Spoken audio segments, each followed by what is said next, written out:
Watch what you are doing. Can't you ever learn to serve properly? Then she said to us, he is always making mistakes. He just doesn't try. Maybe he didn't try to carve, but I certainly give him credit for trying to live with her for 20 years. Frankly, I would rather have eaten a couple of hot dogs with mustard in an atmosphere of peace than to have dined on Peking duck and shark fins while listening to her scolding. Shortly after that experience, Mrs. Carnegie and I had some friends at our home for dinner. Just before they arrived, Mrs. Carnegie found that 3 of the napkins didn't match the tablecloth. I rushed to the cook, she told me later, and found that the other 3 napkins had gone to the laundry. The guests were at the door. There was no time to change. I felt like bursting into tears. All I could think was, why did this stupid mistake have to spoil my whole evening? Then I thought, well, why let it? I went into dinner, determined to have a good time. And I did. I would much rather our friends think I was a sloppy housekeeper, she told me, than a nervous, bad-tempered one. And anyhow, as far as I could make out, no one noticed the napkins. A well-known legal maxim says, de minimis non curat lex, the law does not concern itself with trifles. And neither should the worrier if he wants peace of mind. Much of the time, all we need to overcome the annoyance of trifles is to effect a shifting of emphasis, set up a new, and pleasurable, point of view in the mind. My friend Homer Croy, who wrote They Had to See Paris and a dozen other books, gives a wonderful example of how this can be done. He used to be driven half crazy, while working on a book, by the rattling of the radiators in his New York apartment. The steam would bang and sizzle, and he would sizzle with irritation as he sat at his desk. Then, says Homer Croy, I went with some friends on a camping expedition. While listening to the limbs crackling in the roaring fire, I thought how much they sounded like the crackling of the radiators. Why should I like one and hate the other?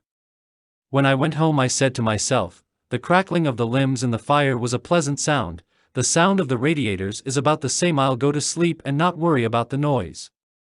And I did. For a few days I was conscious of the radiators, but soon I forgot all about them. And so it is with many petty worries.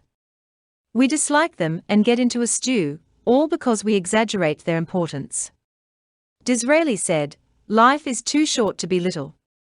Those words, said André Maurois in This Week magazine, have helped me through many a painful experience. Often we allow ourselves to be upset by small things we should despise and forget. Here we are on this earth, with only a few more decades to live, and we lose many irreplaceable hours brooding over grievances that, in a year's time, will be forgotten by us and by everybody. No, let us devote our life to worthwhile actions and feelings, to great thoughts, real affections and enduring undertakings. For life is too short to be little. Even so illustrious a figure, as Rudyard Kipling, forgot at times that life is too short to be little. The result? He and his brother-in-law fought the most famous court battle in the history of Vermont, a battle so celebrated that a book has been written about it, Rudyard Kipling's Vermont Feud. The story goes like this. Kipling married a Vermont girl, Caroline Balestier, built a lovely home in Brattleboro, Vermont, settled down and expected to spend the rest of his life there. His brother-in-law, Beatty Balestier, became Kipling's best friend. The two of them worked and played together. Then Kipling bought some land from Balestier with the understanding that Balestier would be allowed to cut hay off it each season. One day, Balestier found Kipling laying out a flower garden on this hayfield. His blood boiled. He hit the ceiling. Kipling fired right back. The air over the Green Mountains of Vermont turned blue.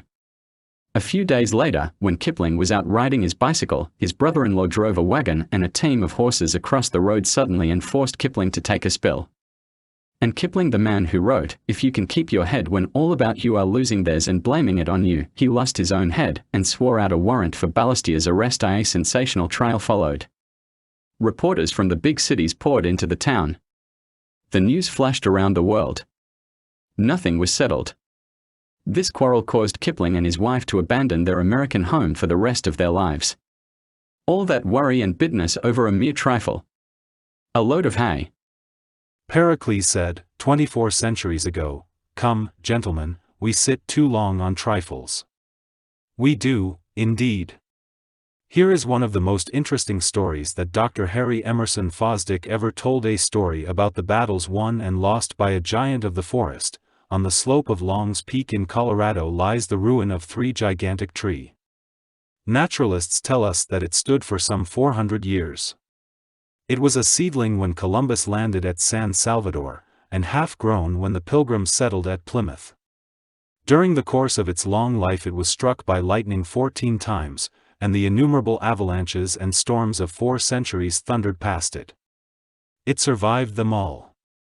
In the end, however, an army of beetles attacked the tree and leveled it to the ground.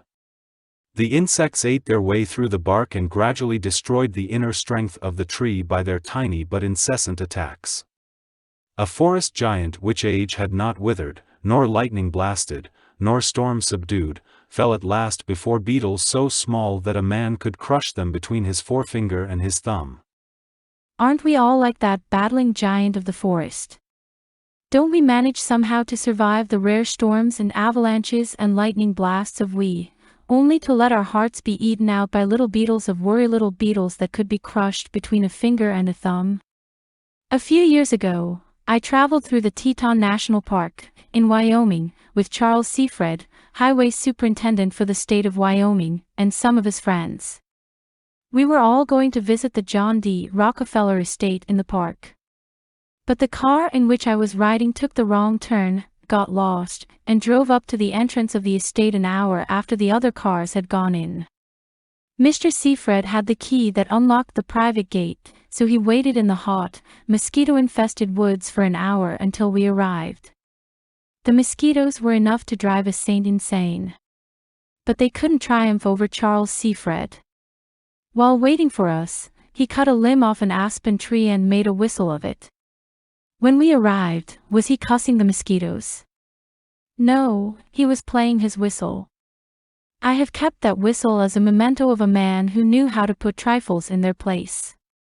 To break the worry habit before it breaks you, here is rule 2. Let's not allow ourselves to be upset by small things we should despise and forget. Remember, life is too short to be little.